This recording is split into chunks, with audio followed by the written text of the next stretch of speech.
First of all, let me say thanks a lot. I appreciate the opportunity to be here. I don't know if you know it or not. Some of you do, some of you don't. Former head of the FBI, Los Angeles, California, retired in 1979, March. And shortly after my retirement, I was asked to investigate the Jeffrey R. McDonald case as a private investigator. He's a former Green Beret doctor who was convicted of murdering his wife and 2 children in Fort Bragg, North Carolina, February 17, 1970. It's a long story. I put in about 2,000 hours on the case. When the case first began, my investigation first began, I told Dr. McDonald that I would investigate the matter for him. He had just been convicted and was sentenced to 3 consecutive life sentences. I think I'm going to sneeze. I didn't make it. Okay. 3 consecutive life sentences. I told him if I found out that he was guilty, I would no longer be on the case. I would drop my investigation. Much to my surprise, from the evidence that I read, information that I developed over a period of several years, I've established beyond any question of a doubt that this man is absolutely innocent. And on October 25, 1980, I obtained a signed confession from Helena Stokely, the girl in the floppy hat, if you know the case. By the way, there was a best-selling book, Fatal Vision, and a movie out on this. And the girl in the floppy hat said that Dr. McDonald did not commit those crimes. They were committed by my satanic cult group. And it was my initiation into the cult that night. And she gave me detailed information about the movement within the house that night, who did what. And I said to her, Helena, how do I know you're telling me the truth?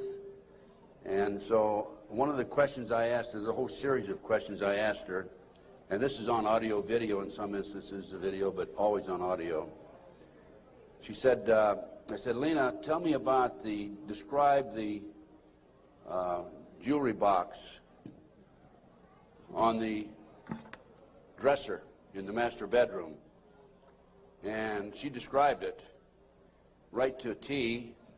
And just to make sure, I went down to Sears Roebuck and got a catalog and brought it back. And I said, Helena, pick out the jewelry box in this catalog that was on the dresser. She picked out the jewelry box. It matched. Also, she told me that she attempted to ride a rocking horse in the child's bedroom that night, but she couldn't ride it because the spring was broken. The only way she could have known that spring was broken was to have been there the night of the murders, February 17, 1970. So anyway, I submitted a 1,200-plus page report, actually 1,100-plus page, almost 1,200 pages, in March of 1981 to the FBI, Judge Webster, with a personal letter. He was director of the FBI. And I said, Judge, I believe this man is innocent, and he'd run out of money, and, you know, I continued to work it as I usually do. And I think that the FBI should continue along the lines of my investigation. And much to my surprise, I started receiving, by the way, it also went to the FBI and to the U.S. Department of Justice, the Solicitor General's office.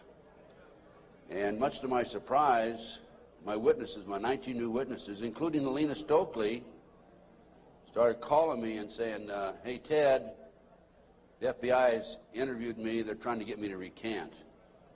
And I'm saying to myself, that isn't the responsibility of the FBI. The FBI is supposed to gather information, not destroy it. And that was my first clue that we had a serious problem in that case. And then I continued on, and I had a number of other cases that I handled privately. And in each instance, I noticed evidence was lost, destroyed, stolen. I noticed that there were strong indications of corruption. So I asked myself, now what's going on here? And over the years, I started gathering material until about 2 years ago. Up until about 2 years ago, I kept saying there's a loose-knit network operating in this country involving drugs, pedophilia, pornography, prostitution, corruption, et cetera, et cetera. 2 years ago, from my research, I'm convinced it's much more serious than that. It's more than a loose-knit network. It is a conspiracy. And you know how the news media comes after us and we use the word C, conspiracy, that C word, well, they can come after me all they like, because I guarantee you right here and now we do have a conspiracy, and I'm going to prove it to you here today.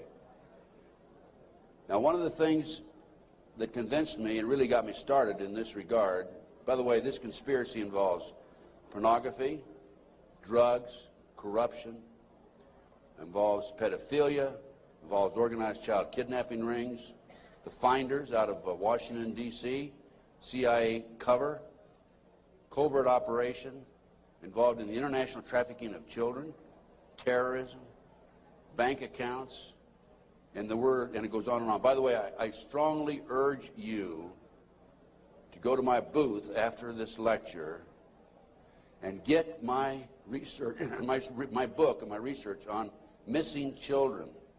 We're going to go into that a little bit in the lecture. But my missing children lecture documents that the finders, an organization in Washington, D.C., this CIA front.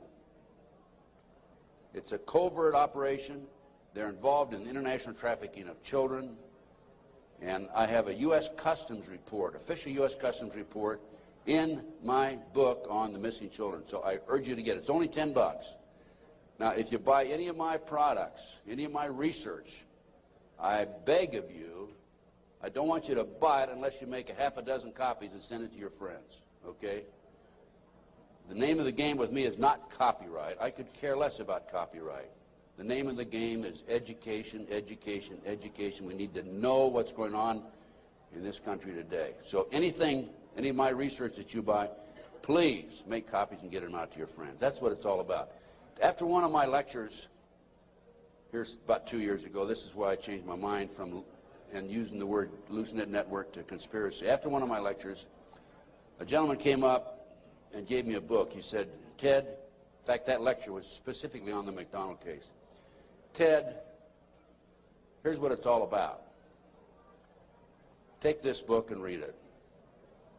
And this is the book, folks. It's called Pawns in the Game.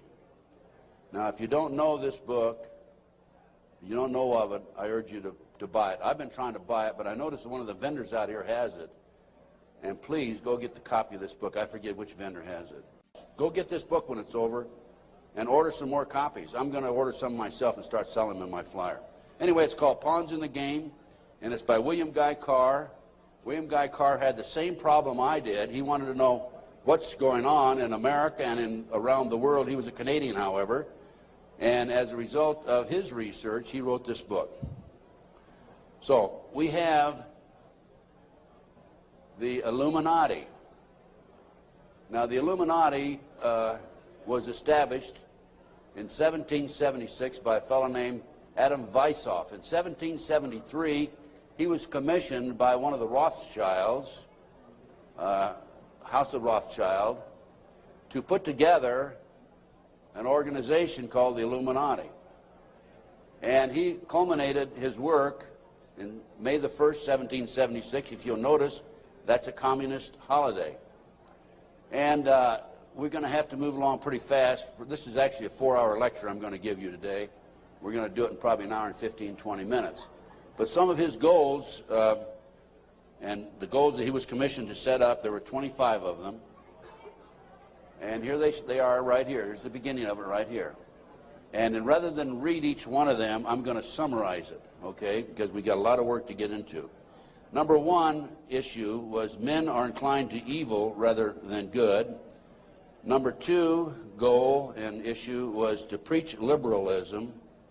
Number three, use the ideas of freedom to bring about class wars. That's what we're doing today. Number four, any and all means should be used to reach our goals as they are justified, any and all means. Number five, their rights lie in force. We're talking about the Illuminati rights lie in force.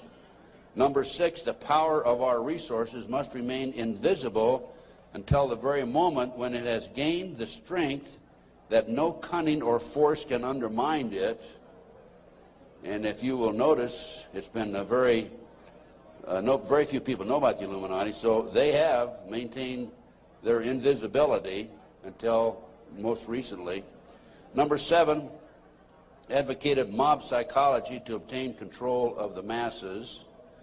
Number 8, use alcohol, drugs, moral corruption, and all forms of vice to systematically corrupt the youth of the nation. I mean, I don't need to document that one. How about South Central LA, CIA drug operations coming in there? How about Mena, Arkansas? Drugs coming into this country, arms and munitions going out. If you don't believe me, talk to Terry Reid, talk to Chip Tatum, talk to some of these other individuals who I know personally know. During the recent, last fall actually, drug hearings by Mr. Arlen Specter, Senator Arlen Specter, one of the big phonies of Washington, D.C., the magic bullet theorist, I watched those hearings, and I couldn't believe the mamby-pamby, weak witnesses he brought forward, people that really had no direct knowledge of the drug operation. And that hearing was about bringing drugs into South Central LA by the CIA. I sent him a list of 16 names of people who've had personal, direct knowledge of drugs being brought into this country by the CIA. Never heard another word. None of those people ever appeared as witnesses. I might also mention in Oklahoma City, I sent my report, copy my report back to the committee. I sent them a fax and said I had information which would be vital to your investigation of the Oklahoma City bombing. That report, by the way, is also available to you. I urge you to buy it. Never received a response.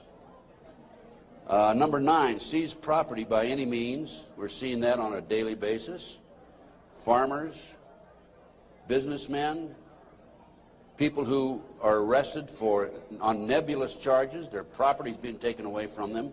Here's an example right here. This lady right here, she lost everything. Everything. They've come out and raided her house twice, Linda.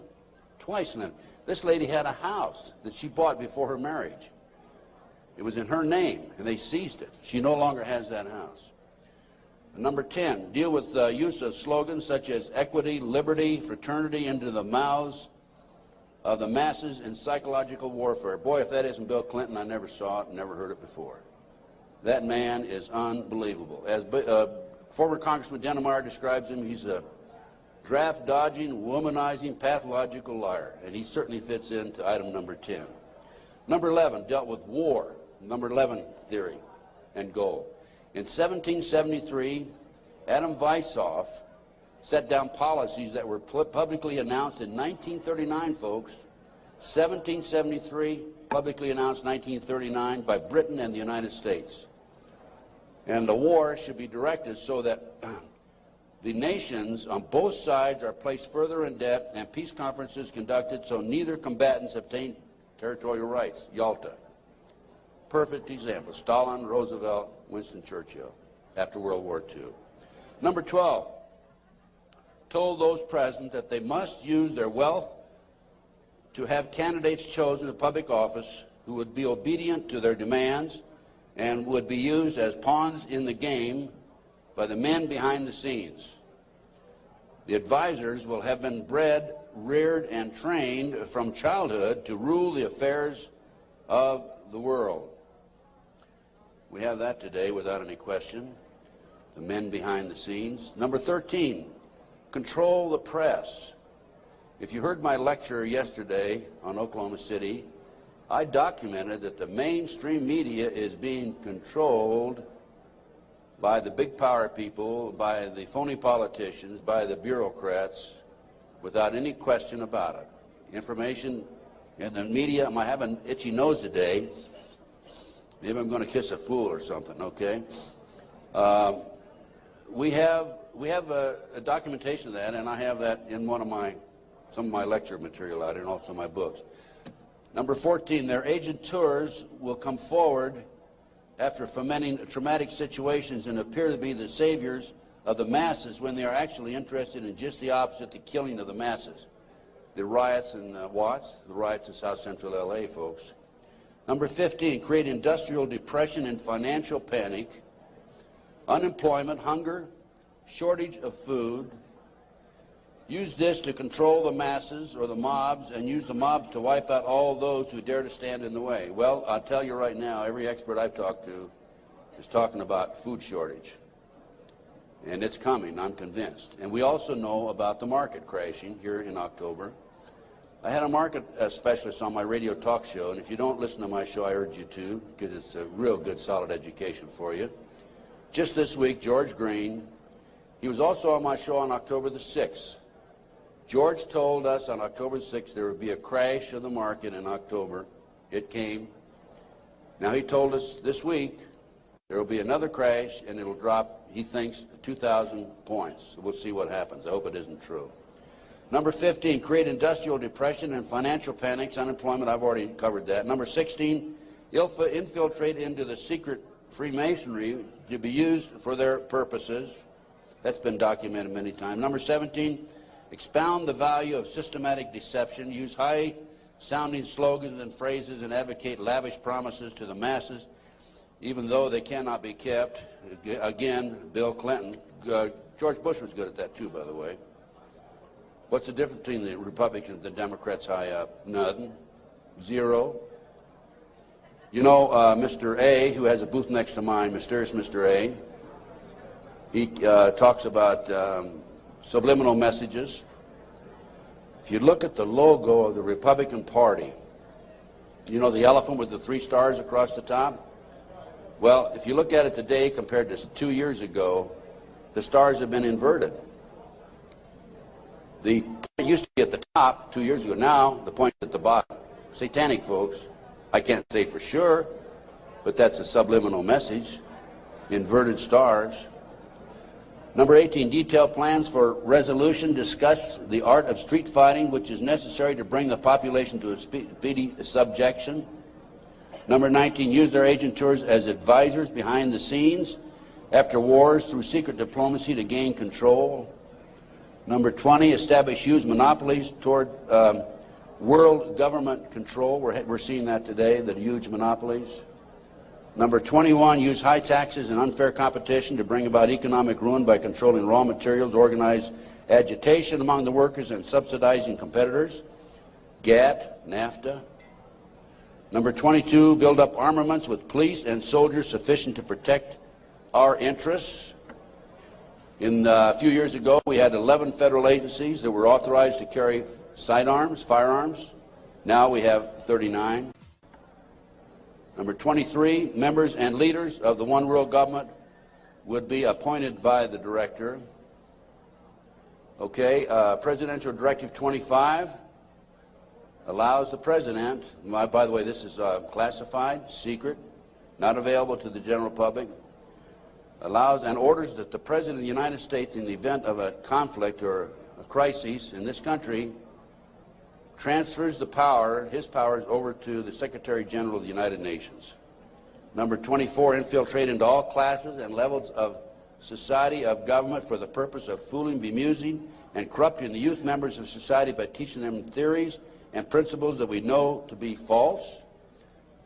This is the outcome-based education program being shoved down our throats by the United Nations. Number 25, national and international laws should be used to destroy civilization. There's talk about the world population being decreased to 500 million, the United States population being decreased to 20 million. And we look at the war that we had in the Gulf War syndrome. Look at the people that died there. There were 700,000 troops, American troops there. 4/5 of them today cannot even do a push-up because they're so ill and so sick. They've been washed out of the service. We have a new army, basically.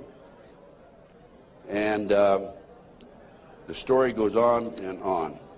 Okay. What are we talking about here? There's a considerable overlap in the United States from the various groups, organizations, individuals, whatever you want to call it. But one of the driving forces behind this movement, the Illuminati, is the satanic cult movement in this country today. Now, when Alina gave me that signed statement, I said, what in the world is this all about? I don't know anything about Satanism. I'd heard the word, and that's about it. From the Bible, of course. So I began my little journey forward. And one of the matters that I developed information about was an individual I learned about was Aleister Crowley. He likes to have his name pronounced Crowley to rhyme with holy. And the Satanists today, and for the number of years in the past, have basically used his philosophy and his writings as a guide. And so let's talk about some of his writings and teachings. And here we have Of the Bloody Sacrifice.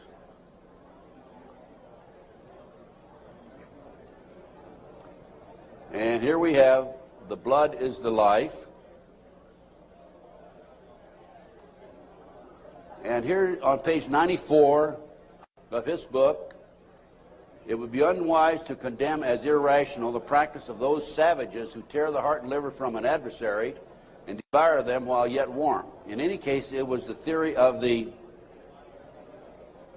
ancient magicians that any living being is a storehouse of energy varying in quantity according to the size and health of the animal, and in quality according to its mental and moral character.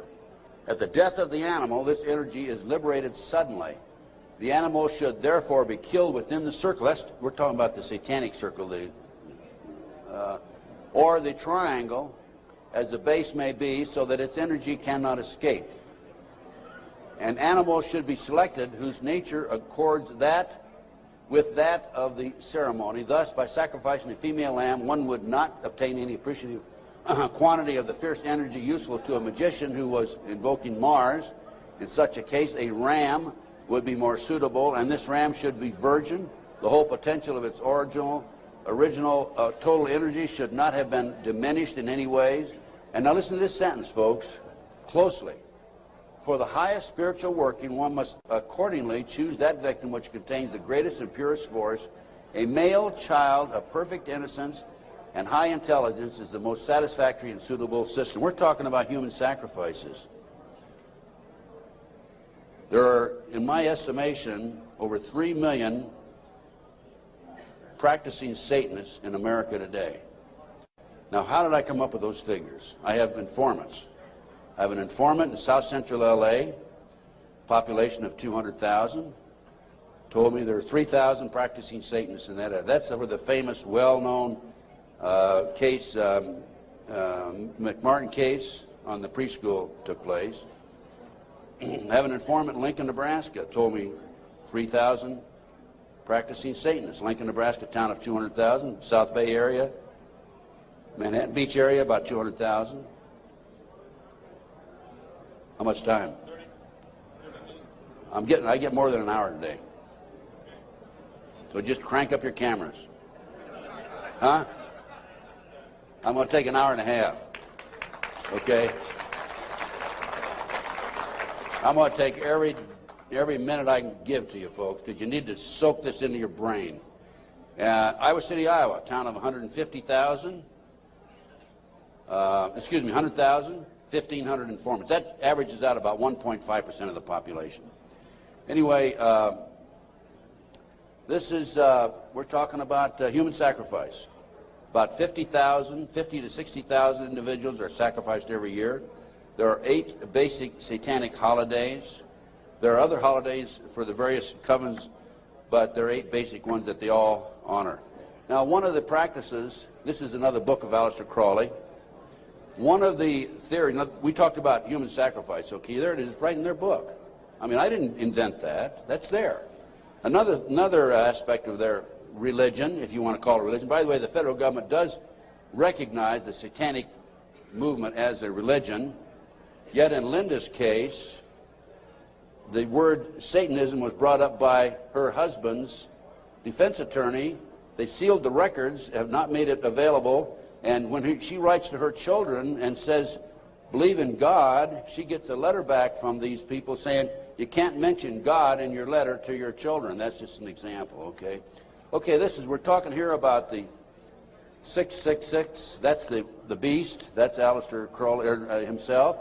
Moreover, the beast 666 advises that all children shall be accustomed from infancy to witness every type of sexual act, as also the process of birth, lest falsehood fog and mystery stupefy their minds, whose error else might thwart and misdirect the growth of their subconscious system of self-symbolism. What we're talking about there is children from birth being exposed to sex. These people, the satanic movement in the world, has set up preschools throughout the world for the purpose of getting their hands on our children. The parents drop them off at 9 in the morning, come back and pick them up at 4, 3, 4, 5 at night. In the meantime, in many of these preschools, the children are exposed to sex from the time of birth. In Linda Wiegand's case, it's exactly what happened. These children have been exposed to sex from the time that her ex-husband got his hands on those babies right up to the present time. And I have a page missing, and I'll have to dig that one up some. I don't know what happened to that page. Maybe the Satanist got it. It may therefore be considered improper as a general rule for your sexual gratification to destroy, deform, or displease any other star. Mutual consent to the act is the condition thereof. It must, of course, be understood that such consent, and we're talking about sex now, is not always explicit. There are cases where seduction or rape may be emancipation or initiation to another. Such acts can only be judged by the result. What they're saying is, it's all right to rape somebody.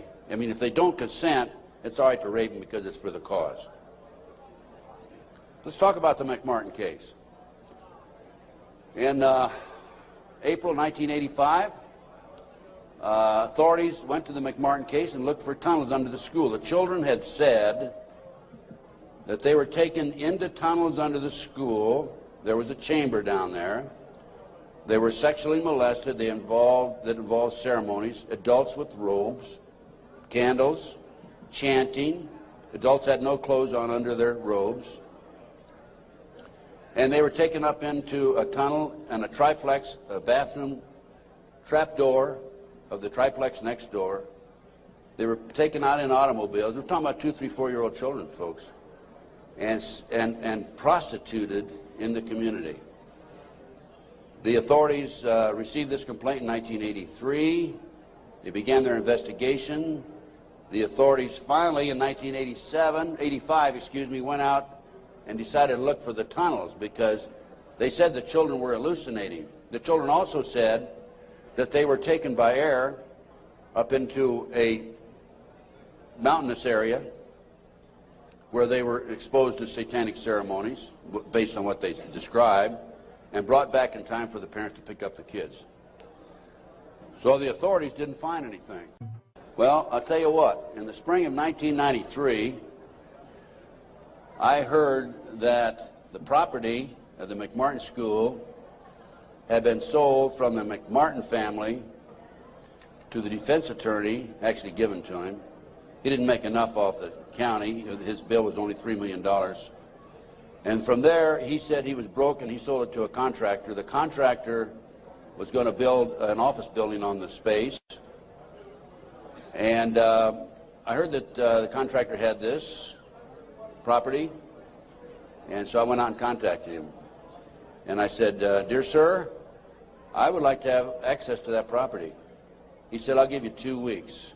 I signed a contract, assumed liability, and along with some of the parents, we hired an archaeologist from UCLA, Dr. Gary Stickle, knowing full well that I'm not qualified to say there's tunnels under there, even if I found them. And we began our dig. At the end of 2 weeks, I had to stall, because Dr. Stickle was not quite ready to admit there were tunnels. It took us 34 days. At noon the 34th day, with the bulldozers, with their motors running, ready to knock the building down, he was going to knock the building down and then build this office building, Dr. Stickle said, you know, I can say without any question right now, there have been tunnels under the school. They were filled in. Now, I'm going to show you the documentation on the tunnels. This is it. No, keep it there. Keep that there. This is the what we found. This is a preliminary report. I have a 186-page scientific report available to you out here if you're interested, by the way. We found a 9-foot wide subterranean entrance under the west wall of dog room. There were 4 classrooms. That was Ray Bucky's room. By the way, Virginia McMartin and Ray Bucky were tried. Virginia, the grandmother, was acquitted. Ray had a hung jury. And we found these tunnels in the middle of the second trial of Ray Bucky. They could have been used to convict him. We called the prosecutor. He sent his investigator out, Mr. Perez. Mr. Perez told me, I don't want you entering in my conversation with the archaeologist. I said, why? He says, you're too argumentative. And I said, well, okay, you go in and talk. I'll just keep my mouth shut. We went in, he talked, and he argued with the archaeologist. There's an investigator not qualified to talk about tunnels. He said there aren't any tunnels there, and the archaeologist, of course, argued. But anyway, they didn't use that evidence, strong evidence, in the second trial. They ignored it, right in the middle of the second trial. I might mention this. The children identified professional football players, professional baseball players, household name actors, actresses, and the son of the leading politician, not a leading politician, the leading politician in Los Angeles as being perpetrators.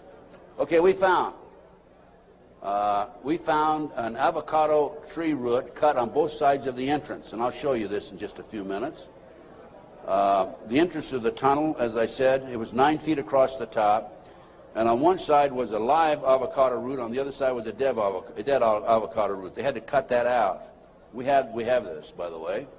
We found a plastic Disney bag, copyright 1982, about 4.5 feet below the classroom floor, and 3 to 6 inches in from the entrance and under the foundation. Now, the reason that plastic Disney bag is so important is because we think that they filled the tunnel in 1982 when the complaint was initially brought to the attention of the authorities. I said 83 earlier, it's 82 when the complaint was made.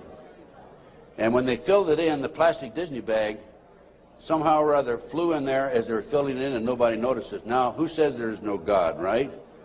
What documentation, fantastic documentation, that tunnel, the entrance to that tunnel, this was right at the entrance, was filled in 1982 or sometime subsequent to 1982. Mr. Ken Lanning, the outstanding, know-it-all FBI expert, behavioral science, says that I took that garbage bag in 1993 out of a trash can and placed it there, that I planted evidence.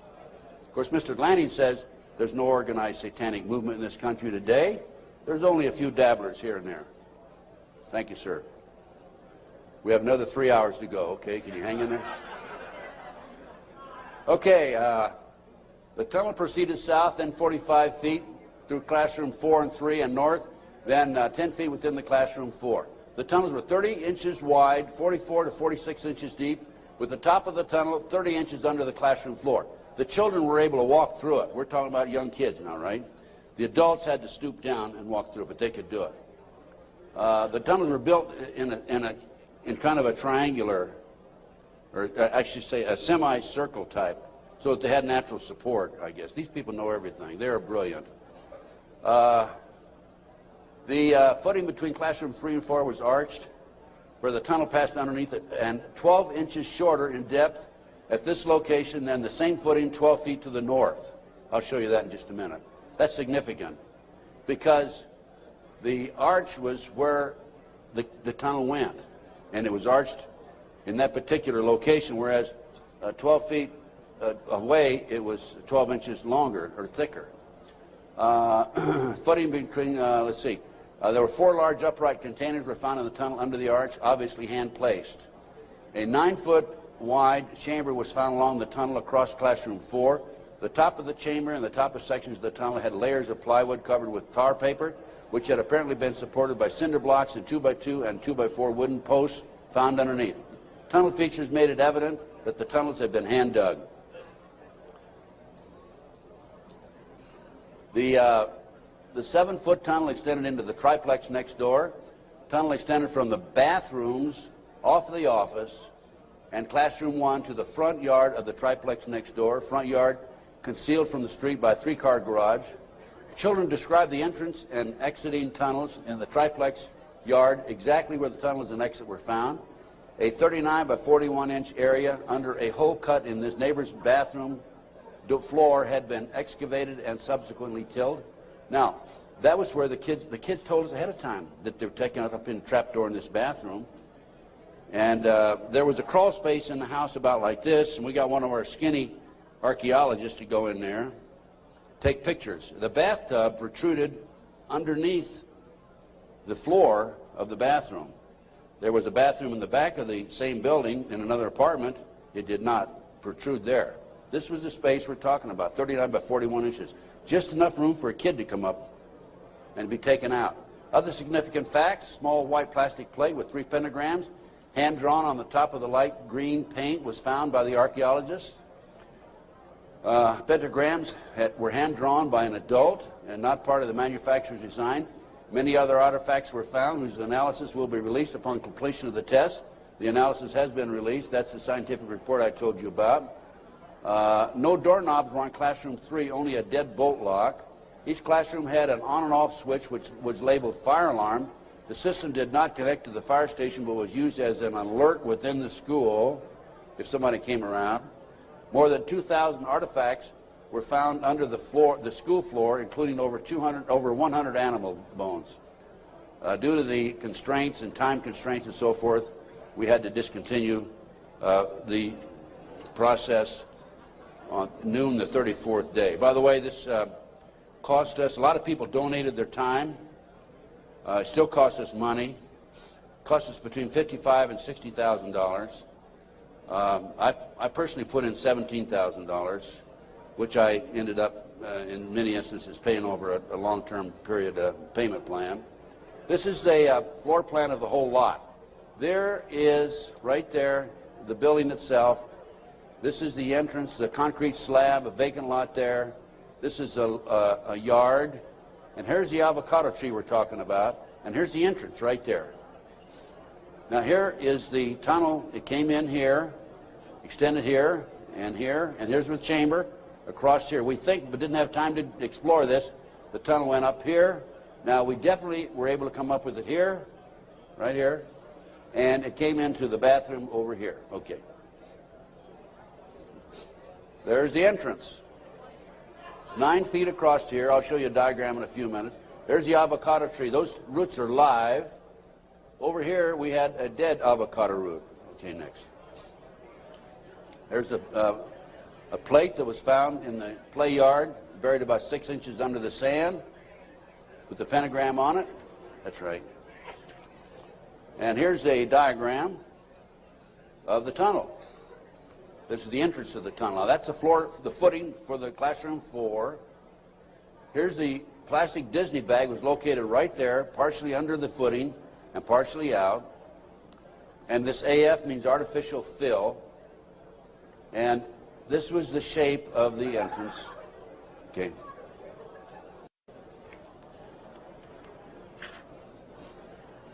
Here's your diagram. These are your drawings. Artificial fill. Here's the avocado root there. Here's the dead root over there. Distance 120 or 21 inches below and 14 inches below the footing.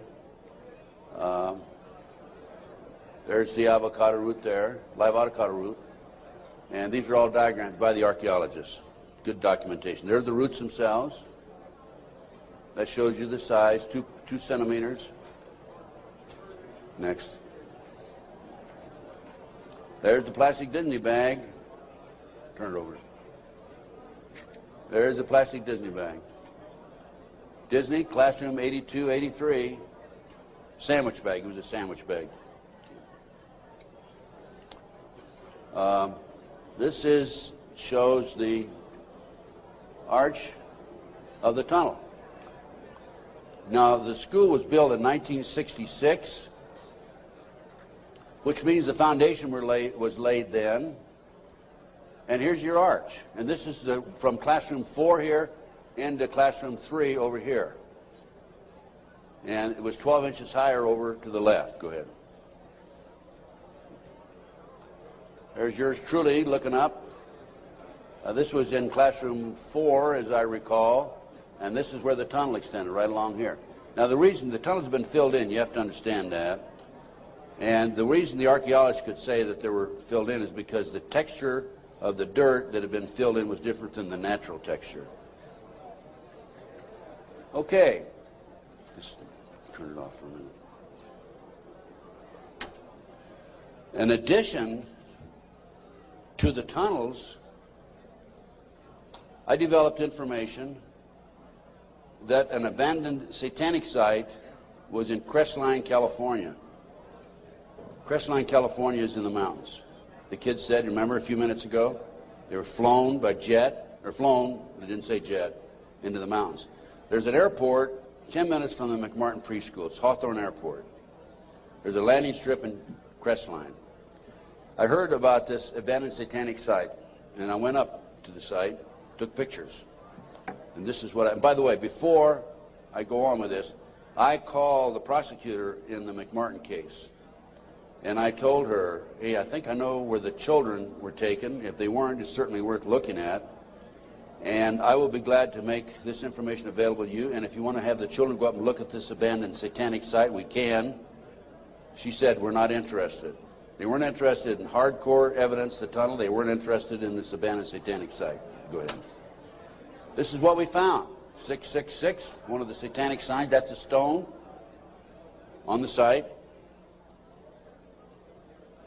The house was had been up here. The day after the McMartin case broke in the news, the house burned to the ground. And it was here. The street's on the other side of the hill. You cannot see the site, this area down in here, from the street. You have to go in, would have to go in through the house and come down. And this, you can see it's quite elaborate. There's my associate, Judy Hansen, who works with me in L.A. And next. This is looking at the opposite direction of the picture we just took. And you can see there's San Bernardino down in there. And you can see that on the side of a mountain like that, nobody's going to find it unless you fly over with a helicopter. That's probably an altar, flattened stone. Also an altar, another altar that had been broken. This is, of course, you recognize the star. Now, this is a satanic symbol. Put the next one up. Hold the first one. There it is right there. Put the first one back on. Now overlay them. Turn it around that way. Okay, any question about that, folks? No. And let's read what that says.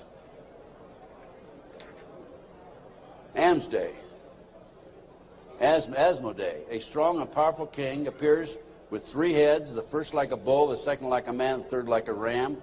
He has a serpent's tail, the webbed feet of a goose, and he vomits fire. He rides the infernal dragon, carries lance and pennon, and is the chief of the power of Amaman. He must be invoked bareheaded, or otherwise he will deceive. He gives the ring of virtues, teaches arithmetic, geometry, and other handicrafts, answers all questions, makes men invisible, indicates the place of concealed treasures, and guards them if within the domain of the Amaman. Oh, what do we got here? Another satanic symbol. You think that wasn't a satanic site? Overlay it. Okay. Is that it? It's the other way around, isn't it? Yeah. Flip it around. Okay, there you go. Okay, now let's read what that sign means. That is the seal of Amsmascale. I guess that, no, that's the wrong one. That's the one before. Belial, a mighty king created next after Lucifer, appears in the form of a beautiful angel seated in a chariot of fire and speaking with a pleasant voice. He fell first amongst the superior angels who went before Michael and other heavenly angels. He distributes preferences of senatorships, causes favors of friends and foes, and gives excellent families. Familiar? He must have offering and sacrifices made to him. Next. And there's another satanic sign. I couldn't make that one out, so I couldn't match it with anything, obviously. Here's some ovens. That was a large circle with a number of signs in it, a lot of writing. We couldn't get up high enough that we could take a good picture of it. Next. And let's put that back a minute. That's another case. Okay, nothing came of that. Nobody was interested in an abandoned satanic site, even though it appears to have been related to the McMartin case. I have to say that I was very disappointed. We gather this evidence privately. The police don't have the capability of doing so. Too many high-pressure people involved. Too many prominent individuals involved. So that's just an overview of the McMartin case, folks. No question in my mind that it was a satanic operation.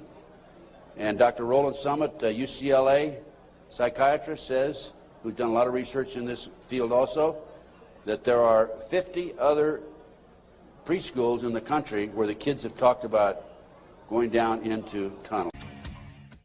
Now, this is another case that I worked out of Philadelphia, similar case to Linda's.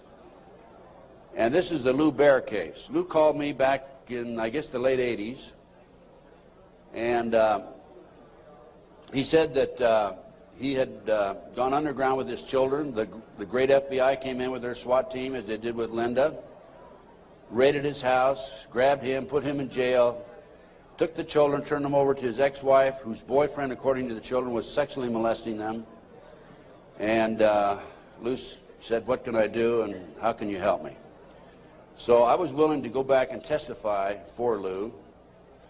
And one of the matters that I was going to testify about were the drawings by the kids. And it's not a funny thing, but it's an established fact that children who have been sexually molested for some reason or other, when they're, 2, 3, 4, 5, 6, 8, 10 years old, whatever, will invariably draw pictures of their activity, of their exposure to these nefarious matters. Invariably they do that. Now, when I was that age, I was drawing cars and airplanes, and the girls were drawing flowers, right? But these kids invariably will draw these pictures. As you can see from Linda's case, she has pictures at her booth that her children have drawn. Now, I was going to go back and testify for Lou, and I was going to say that based upon my reviewing the pictures drawn by the children, they've been exposed to a satanic activity.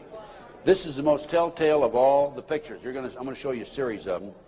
This is a totem pole with a goat's head at the top. Children at the various highest level. I understand, again, I say I understand because I'm not sure, because there's so much secrecy involved in the satanic movement. 8, 10 layers of classes of people within themselves, like the dabblers on up to the very highest level. But from my sources and my informants, I've been told that the various highest level of Satanism, you will have the totem pole, which is usually 3 to 6 feet tall, made out of wood, with the goat head at the top. So I was going to testify that based on my experience, that these children were exposed to the highest level of Satanism mainly because of this drawing right here, the goat hole, the totem pole with the goat's head. The judge would not allow me on the witness stand. I flew all the way to Philadelphia from Los Angeles, wouldn't allow me to testify. These are some of the other drawings. This is a body on a slab, undoubtedly an altar where they sacrifice in blood, the genitals. And let me mention this also. Children who have never been sexually molested in a recent study, not a recent study, a study back about 7 or 8 years ago, children who have never been sexually molested do not draw the genitals. Children who have been sexually molested, a high percentage of them draw the genitals, and children who have been ritualistically sexually molested, higher percentage will draw the genitals. Little Matt Bear drew a picture of people, a fire, a baby being thrown in the fire, human sacrifice, obviously. An altar, bone, liver, blood, kitty. And another ritual ceremony. Here's the trees, people, fire. And another, people have no cloth on, he says. Table, knife, devil. Okay, that's the Lou Bear case. Now, I think we're going to we got just a few more minutes, and I want Linda to take the podium, talk about her case. But I'm going to run through these next slides real fast, Linda. 100,000 children disappear every year per Reader's Digest, July 1982. Next. This is the official U.S. Customs report that establishes the great CIA, under the name Finders, a covert operation, is involved in the international trafficking of children. It's about 9 or 10 pages long. We'll just flip through the pages. If you want to take a look at this report, go to my table and take a look at it. And if you want, please buy it. It's $10. Make copies. Get it out to your friends. Okay, keep going. Just do it real quick. Keep going. Go to the last page. Just flip them and then just go to the last page. That's how long it is. Keep going. And some more. That's it. That's it. Okay. The way this case came about is a group of children were seen in a park in Tallahassee, Florida in 1987. The police were called. The men were well dressed. They had a van. Police came out, talked to the kids. The kids said that they were en route to Mexico to a smart school. And the police traced that van back up to the Finders in Washington, D.C. They raided, the Metropolitan Police Department raided the Finders headquarters and also a warehouse. And they found all this paraphernalia. They found information about international trafficking of kids all over the world. The Finder, based on my research subsequent to that, again, CIA covert operation. The customs agent was called into it because of the possibility of pornography, and I guarantee that there was pornography involved. Guarantee, okay? Now, this report, this was his report. Again, this is available, Missing Children, $10 at my booth. This report is the final interview by the customs agent when he attempted to go over and get more information than he'd already developed. Okay, let's just go over this. Leave it there, leave it there. Yeah, leave it there. Okay. April 2, I arrived at the Metropolitan Police Department at approximately 9 a.m. Detective Bradley was not available. He was the detective who was supposed to help him. I spoke to a third party who was willing to discuss the case with me on a strictly off-the-record basis. I would advise that all the passport data had been turned over to the State Department for their investigation. They found passports in the van. The State Department, in turn, advised the Metropolitan Police that all travel and use of the passports by the holders of the passports was within the law and no action would be taken. This included travel to Moscow, North Korea, and North Vietnam during the late 50s and mid-70s. Folks, it was illegal to travel there to those countries during that period. The individual further advised me of circumstances which indicated that the investigation into the activity of the Finders had become a CIA internal matter. The Metropolitan Police report had been classified secret and was not available for review. I was advised that the FBI had withdrawn from the investigation several weeks prior, and that the FBI Foreign Counterintelligence Division, that's FBI headquarters, by the way, had directed the Metropolitan Police Department not to advise the FBI Washington field office, that's the field office, of anything that had transpired. No further information will be available. No further action will be taken. No action will be taken. The case was closed, and here we have a CIA internal matter. The Finders group, the Finders case organization, was founded by a CIA agent back in the early 60s, and here we are, 1987, still operating. I have the man's name. I have all the information on it. A real quick overview: CIA experiments with mind control on children, MKUltra. This is an outstanding article. It's available in that same report. Just flip the pages. Keep going. Okay, folks, I'm going to turn the podium over to Linda Wiegand. We have about another 15, 20 minutes, I believe. And Linda's going to talk about her case. This is one of the most classic examples of corruption I have ever seen. And believe me, you can tell from my lecture that I've seen some pretty awful examples of corruption. Go on, Linda.